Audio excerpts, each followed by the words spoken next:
এখানে একটু বসা যাবে? মানে আর কোনো টেবিল খালি নেই। বসুন না, আমি কি পুরো টেবিলটা কিনে রেখেছি? একটা চেয়ারে বসেছি শুধু। Thank you.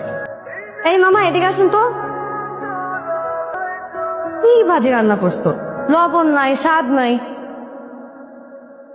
ইলিশ মাছ আছে? কিনা কি মাছ আছে? কই মাছ, তেলাপিয়া, রুই মাছ। কই মাছ কত এক পিস? 120 টাকা। কি এক পিস কই মাছ 120 টাকা? জি। খাইলাম না তোমার কই মাছ, যাও, লাগবে না। ম্যাডাম ম্যাডাম আপনি রেগুলার কাস্টমার, এই কারণে দিলাম 50 টাকা। প্লিজ যান।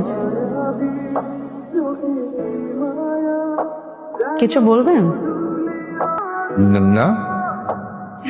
কিছুই বলবেন না? কি কি বল? আপনি তো এলেন, আপনি কিছু বলবেন?